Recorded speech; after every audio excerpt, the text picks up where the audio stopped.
watching DD India Live, India's voice to the world. I'm Preeti Kaur. Coming up in the next 30 minutes. Oil depot in Russia's Rostov ablaze after Ukraine drone attack. A day after President Zelensky says advancement in Kursk region is part of victory plan as he dismissed compromises with Russia. Trump suggests debate rules are set. Harris's team says otherwise. Debate is scheduled for September 10th.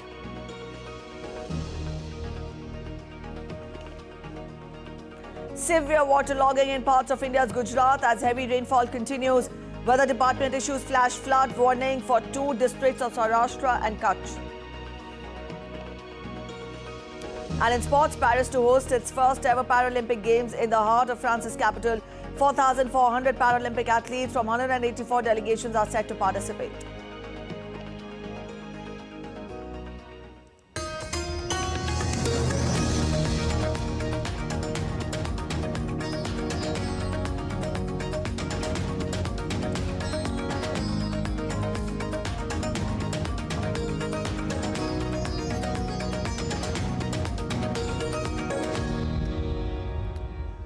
First off, we get 2 updates from Russia-Ukraine conflict, where fire broke out at 2 separate oil depots in Russia's Rostov Oblast in an apparent drone attack on the region.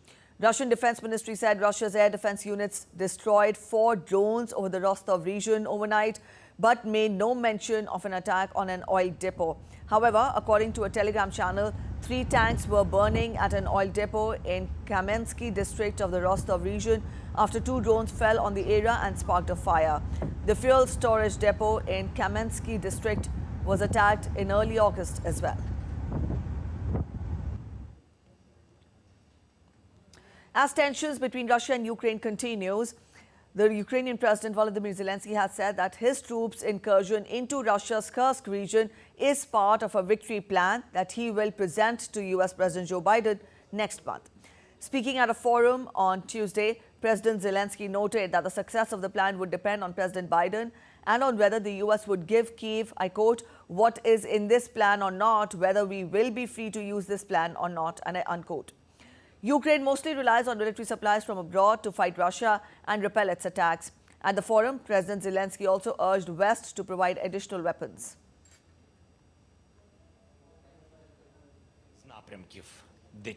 Operation in the Kursk region is a part of a plan about which I will be talking with President Biden. The main point of this plan is to force Russia to end the war. And I really want it to end on fair terms for Ukraine. If the plan is accepted and delivered, which is also very important, if these 2 elements work together, then we believe that our main aim will be reached. Zelensky also called the dialogue with Russia meaningless and dismissed any compromises. There can be no compromises with Putin. Dialogue today is in principle empty and meaningless because he does not want to end the war diplomatically. He does not want it. He pretends to be ready for a diplomatic way, but under the condition of giving him 30% of our land.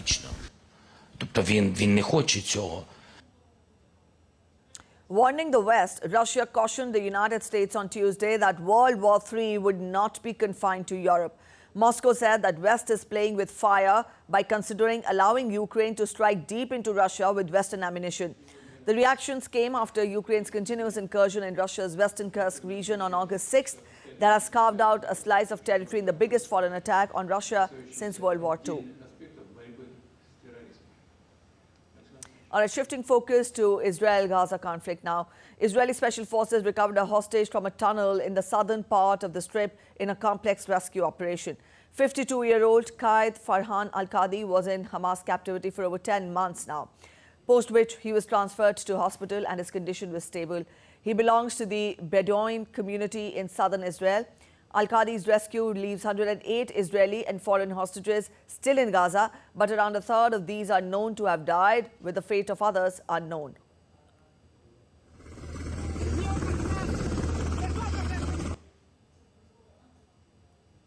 Israeli Prime Minister Benjamin Netanyahu spoke with freed hostage Qaid Farhan Al-Qadi and congratulated him. He told him that people of Israel are moved by his freedom and made it clear that he would continue to do everything for the return of the remaining hostages.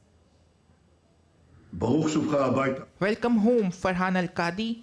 I commend the IDFA and the ISA for another successful rescue operation. We are working relentlessly to return all of our hostages. We are doing this in two main ways: negotiations and rescue operations. The two of these together require our military presence on the ground and constant military pressure on Hamas. We will continue to act until we return all of them home. Meanwhile, United Nations aid operations in the Gaza Strip continued on Tuesday. Humanitarian efforts were halted because new Israeli evacuation orders forced the shutdown of the main UN operations center. UN Safety and Security Chief Giles McCord said on Tuesday that over the weekend, the Israeli military only gave a few hours' notice for more than 200 UN personnel to move out of offices and living spaces in Deir e-Bala in central Gaza. UN spokesperson Stephen Dujarric said that UN is doing whatever is possible for aid to be delivered.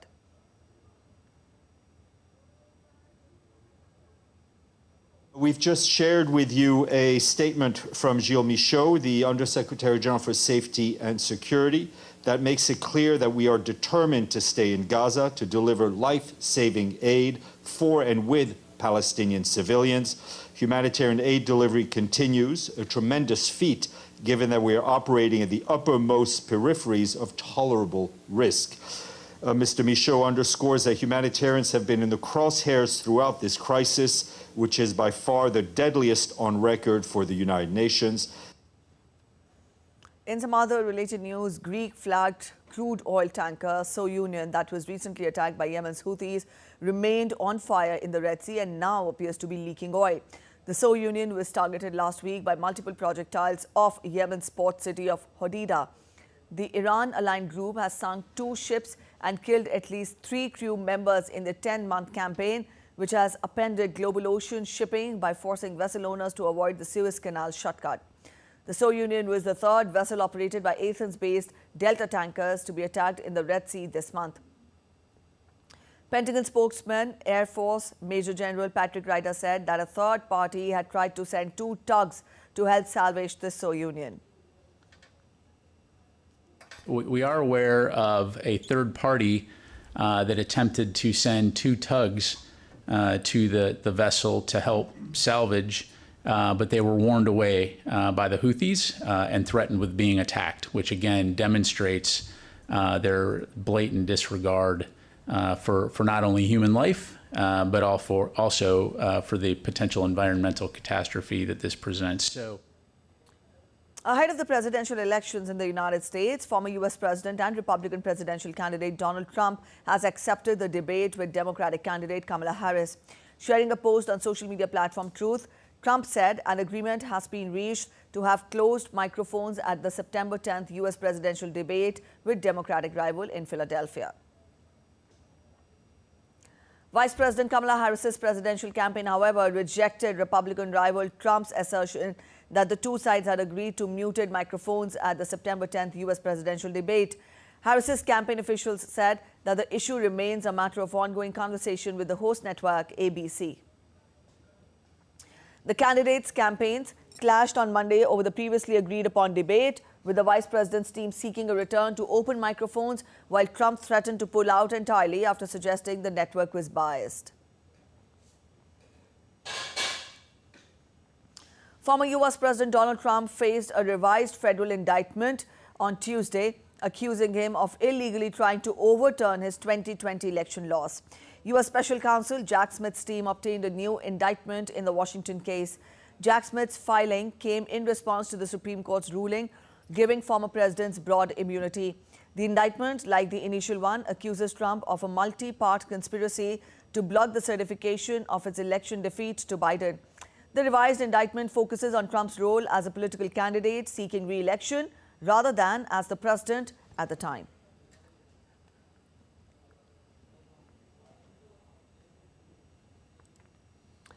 Britain's upcoming budget will be painful, according to Prime Minister Keir Starmer. He delivered a major speech to prepare the country for October's tax and spending announcements, insisting that his Labour Party has been left with a difficult legacy by the Conservatives. DD India's Ollie Barrett gets us more from London. Keir Starmer insisting that things may well get worse for Britons and their economy before they get better. He insists that the legacy passed to the new Labour government from the outgoing Conservatives is worse than Labour knew about in the election campaign, and that's why Keir Starmer and his government ministers are preparing the ground more and more, it seems, for the possibility of tax rises in the budget in October, which will be delivered by the Chancellor, the Finance Minister, Rachel Reeves. Keir Starmer, though, has promised that income tax won't go up, national insurance tax won't go up, and so there are limits to the types of tax rises that the Labour government will be able to be looking at. The Conservatives insist that actually Labour is being disingenuous here. They say that the economy is growing in a healthy way, that unemployment is low, and that actually they have bequeathed Labour a healthy economic picture, and they say it's unfair, therefore, for them to be blamed by Labour at this point for what are clearly going to be some difficult decisions, is how the government describes it, when it comes to taxation in the October budget. We've also been hearing from one union, Unite the Union, says that it believes that Keir Starmer is painting a bleak picture, and that it believes that he is setting off in the wrong direction when it comes to a sort of austerity type programme in the months ahead. But Keir Starmer insists that there are going to have to be tough decisions to be made to fix the areas of the UK economy that he feels simply aren't performing as they should be at the moment. As I say, this is all in preparation ahead of the October budget, and more now we're getting hints from Keir Starmer and his ministers that tax rises of one sort or another may well be on the way. Ollie Barrett in London reporting for DD India. Sudan has declared a cholera outbreak this week, with more than 350 cases of cholera being recorded in a new outbreak in just a few weeks amid heavy rainy season that hits large parts of the country. Naba Muhyiddin reports from Port Sudan. Heavy rains and flash floods continue to devastate Kassala State in eastern Sudan, leading to an expansion of a cholera outbreak. Sudan's health minister said at least 22 people have died from the disease, while thousands have been infected. Experts believe that many more people than the official records may have been infected, but the difficulty in reaching those trapped in conflict zones persists. The government declared a cholera epidemic after several weeks of heavy rain in large parts of the country, which has contaminated drinking water. The crowded IDPs camps are making the disease spread further, where almost 9 million people live in those camps across the country. For 16 months, Sudanese people have been grappled with lack of access to life-saving assistance and essential aid due to the fighting between the Sudanese armed forces and the rapid support forces. This rainy season particularly poses grave risks and challenges to millions of vulnerable people across the country. Naba Muhyiddin, reporting from Port Sudan in Sudan for DD India. The Venice Film Festival kicks off today with a screening of Beetlejuice. The movie, directed by Tim Burton, is a long-awaited sequel to a cult classic from the 1980s. Our Italy correspondent, Giles Gibson, explains what else film fans should be looking out for at this year's festival. Take a look. The 2023 edition of the Venice Film Festival was missing some star power, with many actors forced to stay away due to strikes in Hollywood at the time. But this year, the strikes are over and the A-listers are back in force. Now, Beetlejuice features Michael Keaton and Winona Ryder, both returning to roles that they first played in the late 1980s. Now, this movie is not part of the competition for the Golden Lion, which is given every year to the festival's best film, but that opening slot in Venice is very prestigious indeed, and it's been the launchpad for Oscar-winning films in the past, including the musical La La Land. Now, for in-competition films, there's a lot of buzz about another sequel. This one that's not quite so long-awaited by fans. Joker Folie à Deux is the follow-up to the 2009 movie Joker, with director Todd Phillips and Joaquin Phoenix both returning. Meanwhile, there's a first for acclaimed Spanish director Pedro Almodóvar with his first feature film in English, titled The Room Next Door. It stars Tilda Swinton and Julianne Moore and is an adaptation of a novel about a war correspondent who's dying of cancer. Critics are also closely watching a film called Maria, which is a biopic based on the life of the iconic opera singer Maria Callas. Angelina Jolie stars as Callas in this depiction of her final years living in Paris before she died of a heart attack in her early 50s. Those are just some of the big names featured in this year's festival, which wraps up on the 7th of September.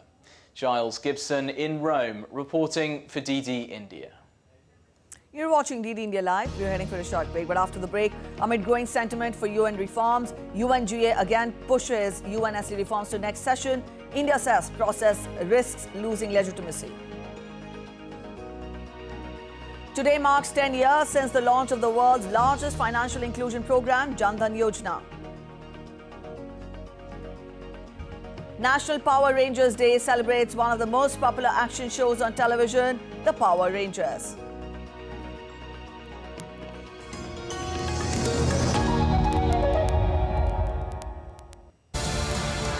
This week on Defense Dynamics, we will tell you about defense and diplomacy panning out from Poland, Ukraine and right up to United States of America. What does this mean in real tangible terms? How does this underscore India's multipolar worldview by exercising strategic autonomy and much more? Also, what's the strategic implication of Indian military officers being stationed with different US commands? Watch Defense Dynamics this week on Wednesday at 8:30 p.m. IST on DD India.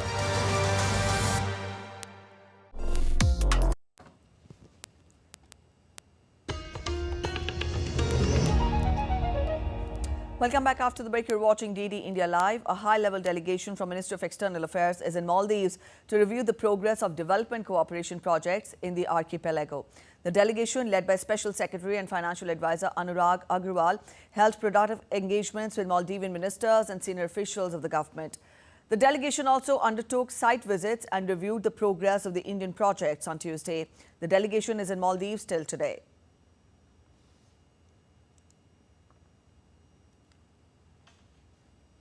Foreign Affairs Minister of Chile, Alberto Van Cleveren, is in New Delhi for a 3-day official visit. The second India-Chile Joint Commission meeting will be held today, co-chaired by India's External Affairs Minister Dr. S. Jaishankar and the visiting dignitary. Minister Cleveren will participate along with his Agriculture Minister Esteban Valenzuela in the Chile-India Business Agriculture Summit later today before proceeding for Mumbai. Chile is a key partner of India in the Latin American region. The forthcoming visit of Minister Cleveren will provide both sides an opportunity to review the progress in bilateral relations and also explore new avenues for cooperation, further strengthening the bilateral ties. Failing to adopt measures for Security Council reforms at its current session, the UN General Assembly on Tuesday decided to unanimously push the negotiations to the next, a move India decried as risking the process's legitimacy. India's Deputy Permanent Representative, Ambassador Yoshna Patel, on Tuesday delivered India's remarks on equitable representation on and increase in the membership of the Security Council. She stressed that there is a clear global sentiment for UNSC expansion and that intergovernmental negotiations cannot exercise in perpetuity only on paper. She added that the time is running out. There is a clear global sentiment in favor of expansion in both categories of membership. In conclusion, we would like to point out that at this stage, this ongoing exercise aimed at expanding convergences appears to have run its course and in contributing to any meaningful progress. Urgent text-based negotiations are the need of the hour. We continue to call for a constructive approach that aims to build on the views expressed by the majority of member states, including on expansion in both categories of UNSC membership and time-bound commencement of text-based negotiations at the earliest. As heavy showers continued for the third consecutive day on Tuesday in the western Indian state of Gujarat, India's meteorological department has issued flash floods warning for Saurashtra region and Kutch district. Meanwhile, 9 people have lost their lives in the rain-related incidents at different locations in the state, and 1 person is still missing as per Gandhinagar State Emergency Operations Centre. Water levels in dams and rivers rose amid incessant rainfall. prompting evacuation of more than 15,000 people. Due to heavy to very heavy rains, transportation has also been affected across the West Indian state.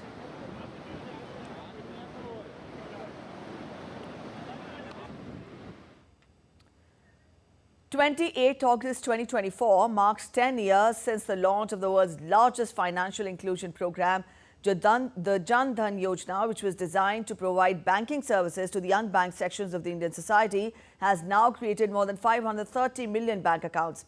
Linked to mobile phone numbers and India's unique identity cards called Aadhaar, this initiative has played a leading role in harnessing the true potential of India's digital public infrastructure. We get to more in this report. प्रधानमंत्री जन धन योजना के माध्यम से हम देश के गरीब से गरीब लोगों को बैंक अकाउंट की सुविधा से जोड़ना चाहते हैं. The Pradhan Mantri Jan Dhan Yojana is the world's largest financial inclusion program initiated by the Government of India. It provides affordable access to financial services such as bank accounts, remittances, credit, insurance and pensions to almost every citizen of the country. As of August 2024, there are over 530 million Jan Dhan bank accounts, with a total balance that exceeds 231,000 crore rupees. That's around $28 billion US. Under the Jan Dhan scheme, more than 500 million bank accounts have been opened for beneficiaries. With regard to processing infrastructure, basic connectivity has been ensured through availability of affordable mobile phones and internet. Even in rural areas, the mobile teledensity is around 60%. The trinity of Jan Dhan accounts, Aadhaar and mobile phones, popularly known as the JAM Trinity, has provided the base DPI infrastructure which is being leveraged for multiple value-added services. The sheer magnitude of the program has laid the foundation for the success of India's digital public infrastructure that has found praise among world leaders. Rural farmers in India who never had a relationship with the banking system are now able to transact all their businesses on their smartphone. They pay their bills, they receive payment for orders. 800 million people lifted out of poverty. What has made the program successful has been that the accounts provide the framework for transferring financial benefits of government schemes directly to the beneficiary. Apart from that, there are life and health insurance schemes, pension schemes, and microcredit facilities that accrue to eligible account holders. To enhance digital access, there are more than 320 million RuPay debit cards provided to these accounts. 67% of them are in rural and semi-urban areas. Modi has done an unbelievable job in India. He's taken 400 million people out of poverty. He has 400 million people without toilets. Really? And we're lecturing them how to do things? They put in this unbelievable, every citizen by hand or by eyeball or by finger is recognized. They open bank accounts for 700 million people. The transfer payments are going through. They've got an unbelievable education system, unbelievable infrastructure. They're lifting up that whole country.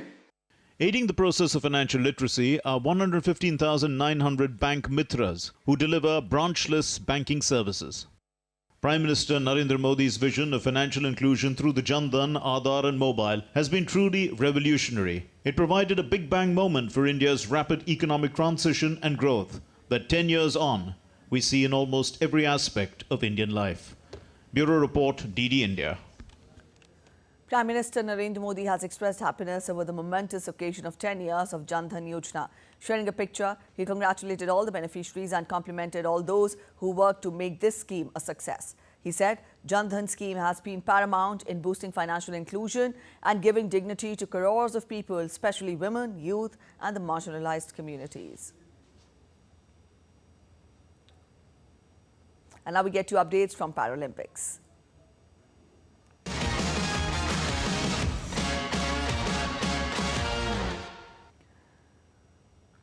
The city of Paris is all set to host its first ever Summer Paralympic Games in a grand opening ceremony tonight. Place de la Concorde and the Champs-Élysées will host 4,400 Paralympic athletes from 184 delegations as they celebrate the commencement of 11 days of competition starting from today.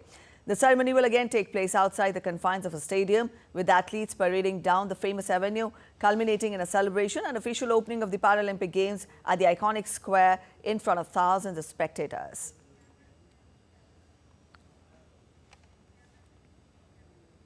August 28th is celebrated worldwide as the National Power Rangers Day. The day brings together fans of all age groups to remember and enjoy the 30-year-old franchise, which has been a major part of their childhood.